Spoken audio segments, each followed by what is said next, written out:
good morning, good evening, good afternoon, wherever you are. And hello and welcome to This is Recruiting. If you're joining us for the first time, This is Recruiting is a webinar series that we've created at HackerEarth to bring to you industry experts from across the world in different fields of recruiting, talent acquisition, sourcing, HR, even engineering management, to give you their stories and insights and maybe even help you a little bit on your recruiting journey. If you're joining us for the first time and you haven't heard about HackerEarth before, we are basically like matchmakers to developers and tech recruiters. So what we do is we help you with your entire cycle of tech recruiting. That is from your sourcing, screening, interviewing, and also to upskilling and engagement. And the way we do it is because we have an entire suite of products that can help you at each stage. So we have an assessment software that can help you screen different candidates. We have over 15 plus jobs with a question library of over 18,000 questions. They're all real world questions, full stack questions, you name it, we have it. So we help you with that. We help you with attracting and sourcing candidates using hackathons and hiring challenges as well. And then when it comes to interviewing, we have our own platform called FaceCode, which helps you interview your tech candidates and developers live as you're evaluating them and evaluating their coding abilities as well.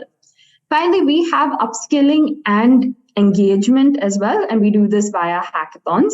So if you'd like to learn more about HackerEarth, if you'd like to learn more about our assessment software, our hackathons, even the different kinds of hackathons that we've conducted, we've done Web3-athons, we've done non-tech hackathons, we've done everything you can possibly imagine. If you'd like to check us out, just visit hackerearth.com/recruit. I'll be putting up the link there shortly.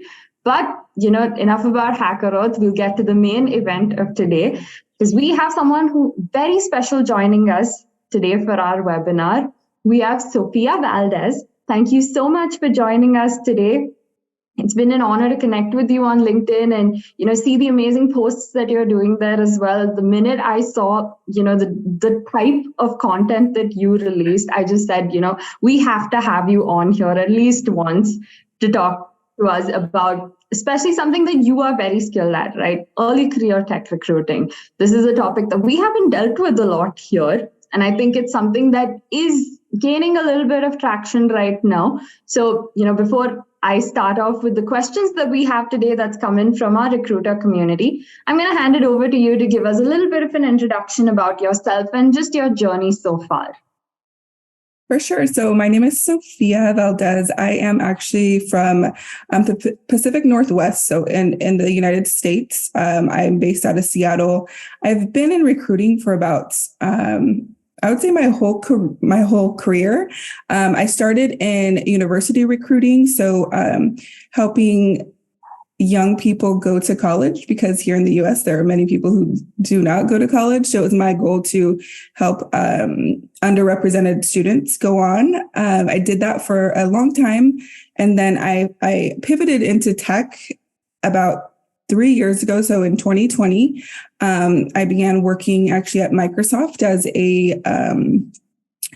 as a recruiter / program manager for a program building up engineers the non-traditional route. So a lot of boot campers, 2-year college goers, helping them get into engineering at Microsoft. And then I went over to Meta as a sourcer for early careers. I focused on their front end team, and I really liked it. I really loved that work that I did.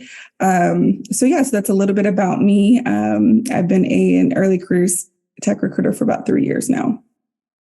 Awesome.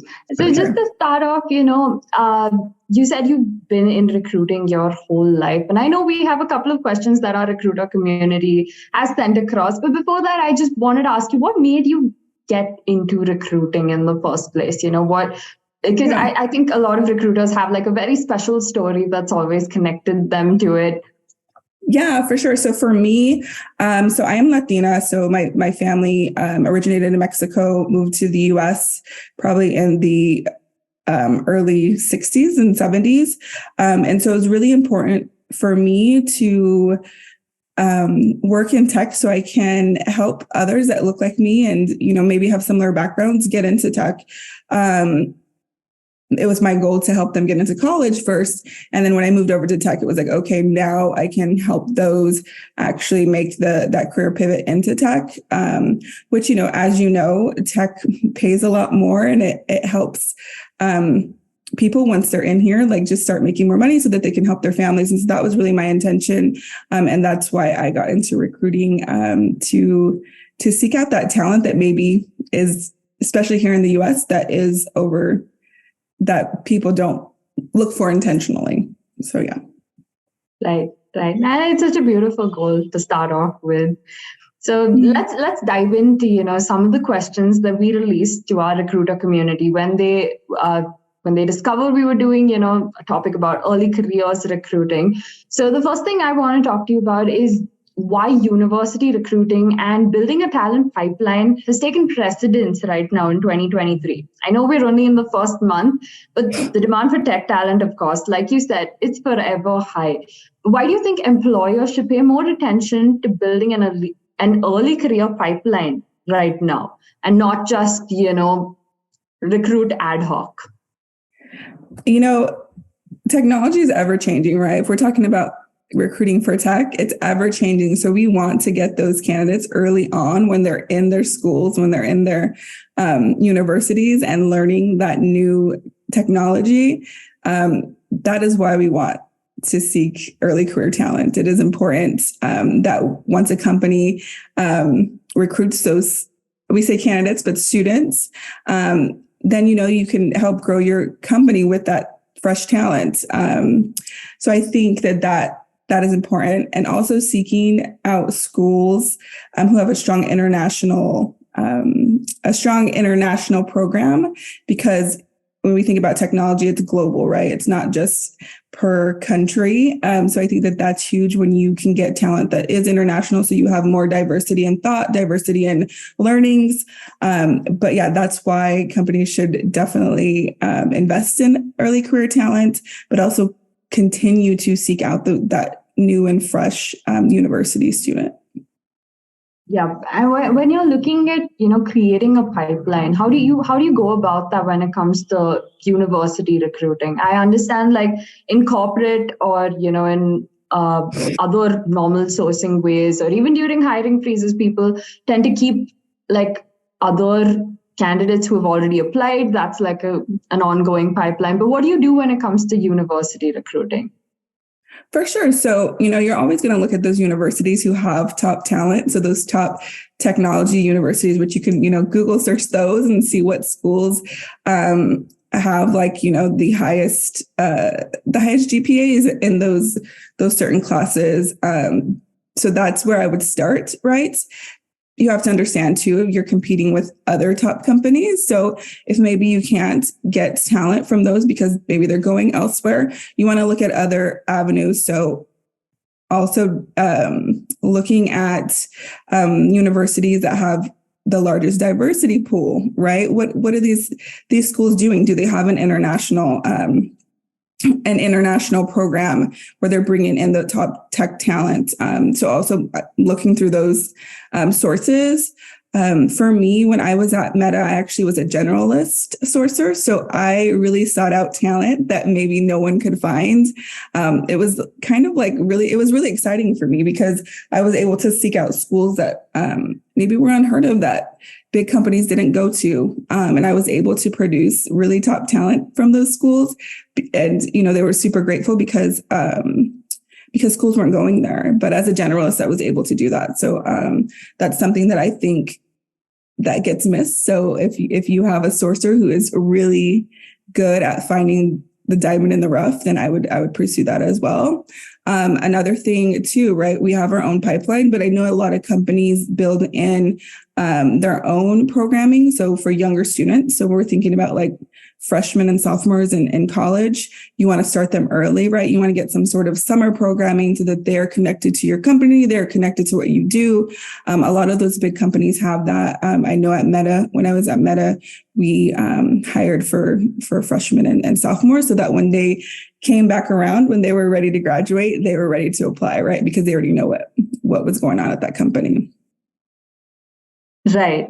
Right. So you mentioned like a summer program, and I think you also mentioned earlier that, yeah, the reason people are looking at universities is because you're constantly learning new technology and stuff, right?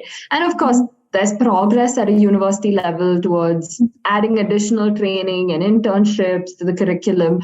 But the chances are that HR organizations will still need to provide support for employee development to keep up with the changing needs, right, in the workforce. So what's your opinion? In your opinion, what are some essential things that employers need to include in their training for recent graduates, especially when it comes to tech, so to help them get started? For sure. If I could be in every position at a company, I would. But I believe that this is probably the most important, right? We can get the talent. That's not a problem. But I think keeping them, it might be a little harder, a little more difficult. I don't think a lot of companies invest in that opportunity. I think retention is important. When I was at Microsoft, I was actually talking through this with some of my colleagues in how to actually keep them at the company, but keep them excited about their job, right? Because some of the people who come through, they would be there for 2 years, not be as excited, and then leave. So it's like, how do we retain them? I think a lot of professional development, allowing that, but also, helping to pay for those professional development, I think is huge. Maintaining your engineers certifications. They're constantly growing in that technology, sending them to different conferences, stuff like that. I think is super important to engage them in that technology, but also keep them excited about their role at your company.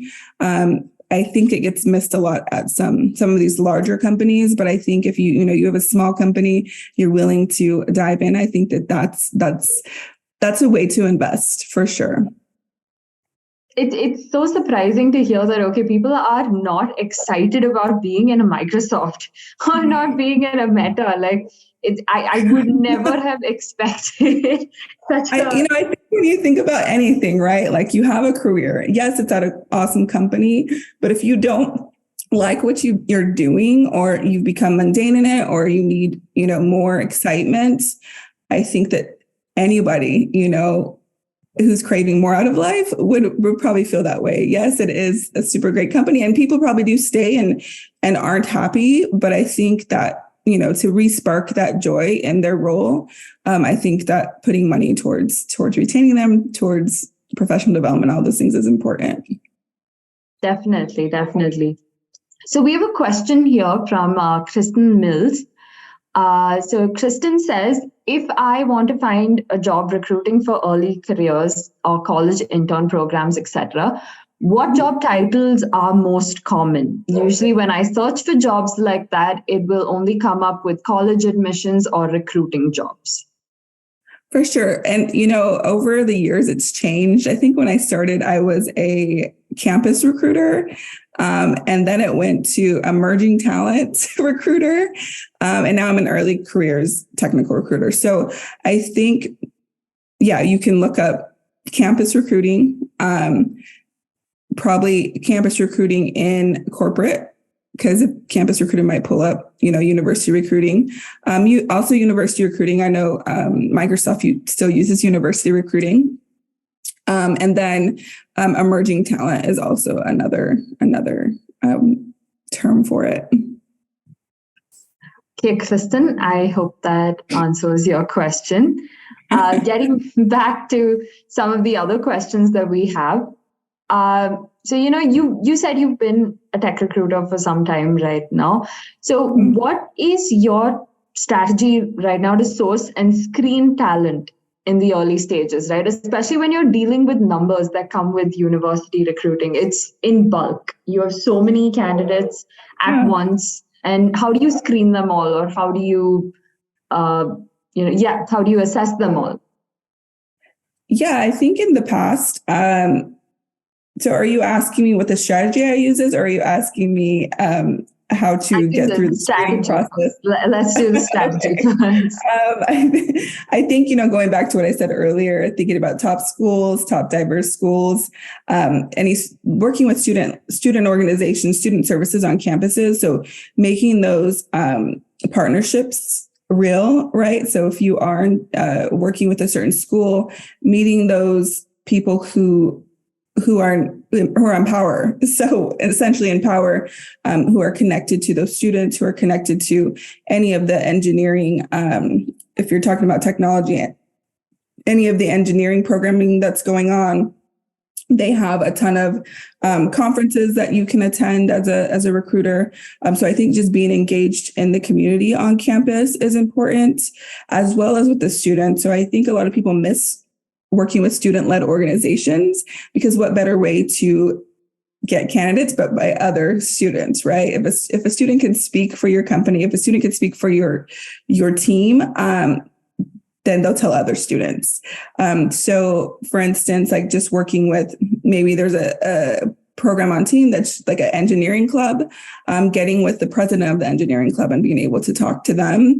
I've been successful in that way, as well as just using, obviously, those internal pipelines. So I think those 4 things are really huge. Right. And, coming back to the point of students influencing students, I believe a lot of companies also have these ambassador programs and stuff, right? Mm-hmm. So what are your opinions on those? Do they work? Is it something that companies might feel worth investing in? Is that something that recruiters lead, or is that more, in another domain itself? I'm asking out of curiosity because I have no idea. Yeah, for sure. I mean, everything you mentioned, right? That would seem like a lot of work for one recruiter to do all the things. Mostly at large companies, they do have, different sectors that work on different programming. So from what I've seen in the past at my past companies, I believe that they do work, right? Especially at those large companies. Like if you can help refer a friend, maybe you've been in the program before and you know an awesome candidate and you have a connection to that recruiter, then yes, of course, the recruiter's probably going to be like, oh, okay, like I trust you, and I'll take a look at their resume or however. But I believe, like anything, like when you network, right? Networking is important, as you see on LinkedIn, not only for younger people, but also for people who are more experienced in their career. Networking is huge. So yes, I think word of mouth is very remarkable. Yes, use it. Yeah.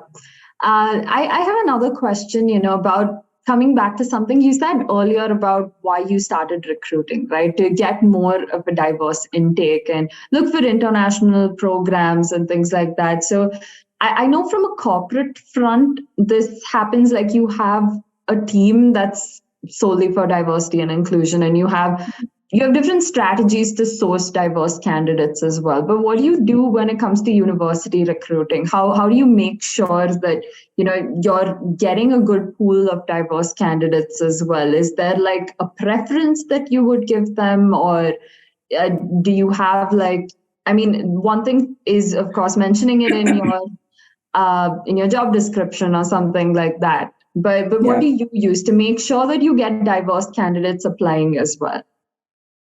Yeah, I think going back to campus strategy, right? Like, where are those diverse students? Seeking out those student-led organizations that are focused on the diversity piece, but also, I think when students enroll, we can get that data as well. But also focusing on those top universities that have that top diversity piece, I think is huge. When I was sourcing as a generalist, that's what I did, right? I just Googled a lot of things and then started speaking with campus leaders and finding that top talent in those engineering departments. Yeah. Right. Yeah, that definitely makes sense. And, every company is different. Every company has different policies, all of those things. But I think if you're starting out, if you're building your company, those are ways to go. To just start seeking out those diverse talent. Right, definitely. So I have another question from our community. Talking about personal branding for recruiters, many recruiters have seen positive results in getting their brand across on LinkedIn and Twitter. And in your experience, how has this helped you? Because I know you have a huge LinkedIn following, and what are the benefits that you've seen from it? And can you tell us a little bit about how you went about building this brand for yourself? For sure. Thank you for asking this question, because I think it gets overlooked a lot, right? Because LinkedIn, it's been a tool that recruiters have used for a while now. When I first started on LinkedIn, I would just post my open jobs. I literally followed a few people. Then when I was at Meta, that's when I used it a lot to recruit. Because they have their LinkedIn recruiter tool. And through that, I think I just started realizing okay, I can get that talent, right? Because I was a generalist. So I needed talent. I didn't have a specific focus. And at the time, I actually didn't have a specific school that I was working with. So I just started posting things that would help candidates as far as their resume, what's important things that we look at. And then I started posting daily because I started realizing the power of LinkedIn, because it is a global phenomenon. There people from everywhere can access it. And so I think it's huge. I think I spoke with someone because I started posting, and then I realized I'm not getting much traction. Right. And I'm what is going on? But I think the best advice I got was, you're going to reach those people who connect with you. Those people who don't connect with you, those aren't the people that you're trying to reach. The people that you're trying to reach are those people that connect with you. So I kept going back to that. So I'm you know what? I'm just going to continue to be authentic, continue to do what I know and post what I know, which is how to build your resume, how to search for a role, talking about career pivoting, because I've done those things. Right. And it just started working for me. Then I started realizing the power of networking, right? While you're on LinkedIn, I'm not only on there to give advice, I'm also on there to network with other people who are maybe in the same space recruiting, but also people who are doing things that I want to eventually do when I'm done recruiting, or what I see my future as. And I think as I continue just to brand myself, I think that authentic place, I'm there. That's where I want to be. And this is my focus, is helping others grow in their careers and also find those roles that are good fits for them. So I think I'm there, and I think it does take time. So if you're wanting to build your brand, continue in what you know, be authentic, right? Don't just make up something that maybe you don't know, because there are people who do that and they get a lot of followers or whatever. But I think for me, it's been being able to engage with people. I literally get to see people use my advice and get offered a job. Those are things that are super important to me. So I think that's a bit of advice I can give you for building your brand. I think that's very helpful advice, being authentic, because a lot of times I think people try to posture a lot on LinkedIn, and sometimes it doesn't really work the way that I think a lot of people would intend for it as well. But how is having a strong brand helped you attract better talent? Or are you able to connect with more, tech talent on that level when they connect with you on LinkedIn? Oh, for sure. Because I think what in turn happens, I've hired quite a few people from other companies, and they'll return and say, hey, I know someone who is looking for a role. Do you have this position? So I think it's helped me a lot in that aspect, because people have seen me recruiting, at past companies. And so now they're coming to me and saying, hey, I see you're here. Is there any openings or roles? It helps in that aspect as well. I would say I don't use it as much now as I did use it in the past for recruiting. But I don't think it would be hard to start that back up. Yeah. Yeah, awesome. So I'm just going to open the floor out again. If anyone has any questions, you can feel free to put it on over there, because we're nearing, closing time for our webinar as well. It's almost 30 minutes, almost flying by like that. Thank you so much. Yeah, but before, we end on this as well, I want to ask you a question that we ask all our guests who come on This Is Recruiting. What is something that you foresee for, the rest of the year, especially since you're one of our guests in the first month of the year? What are some trends that you foresee in 2023? And what is something that you would advise other recruiters, no matter who they are, corporate recruiters, agency, anything? Yeah. What is something that you would advise them to do? Keep your resume up to date. If we're talking about for yourself, continue to, do the best in your job that you can, but also keep those OKRs, keep those KPIs up to date. Know that those things that you work on every day are important for your resume. As far as the recruiting space, continue to seek out those top tech talent because they're out there still. In this climate, especially with tech, what's going on in tech, they are wanting jobs, they're needing jobs. So I foresee that the talent's still out there. Yeah. Right. Okay. I think there's one other question that's just come in. Any advice for recruiters transitioning into the tech space for the very first time? It's an unfamiliar space, especially coming from, for example, an accounting firm after 14 years. For sure. The way I got into tech and the way I got into recruiting was through contract work. So I worked with an agency as a contract vendor employee for Microsoft. It was the best thing I did, right? Yes, I had to take a little pay cut. I didn't get paid as much.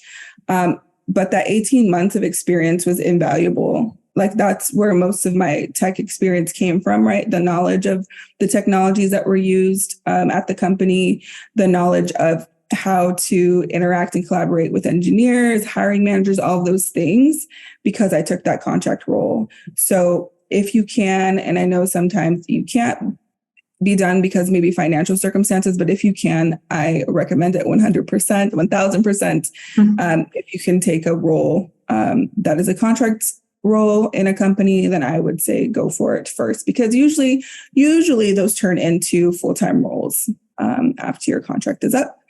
So that's one thing I would recommend. A second thing I would recommend is, on your own, like start doing Coursera lessons, start doing LinkedIn has a lot of LinkedIn learning on the languages that software engineers use. If you're wanting to get into specific technologies, start, taking even small like JavaScript courses, right? Like to learn what that is. Like just be prepared on how to speak to those languages and how to find that talent. The first step would for you to learn those words and the knowledge behind it. I think it's also important, just adding to that, to mention that tech is not hard. I know there is a misconception that it is hard to get into tech in any capacity, but it is very easy. It's honestly easy. You just need to brush up a little bit about a few things. But like Sophia said, Coursera teaches you everything. Yes. Any other questions? Any other questions? In case there aren't, you can always mail us. You can mail me, and we will get, we will send those questions across to Sophia if she's open to answering them. So if you have anything there, you can let us know. You can follow Sophia on LinkedIn as well, because she has a lot of great insights there. You can check for anything there. And thank you to everyone who attended here. Thank you so much, Sophia, for joining us. I know it's super early, so I hope you have a great rest of the day and great rest of the week. To everyone else on here, please do visit HackerEarth. You can check out our website. You can check out you can fill in our survey form as well if you'd like to see any different topics for our future webinars. Let us know over there. And if you're looking at solutions for university recruiting and screening, we have hackathons, which we conduct for a lot of different colleges across the US and India. And we screen in bulk and help engage different tech talent as well there. So do check us out. And thank you again, Sophia, for joining us. This has been a great session. I hope you have a great day. You too. Bye. Bye-bye.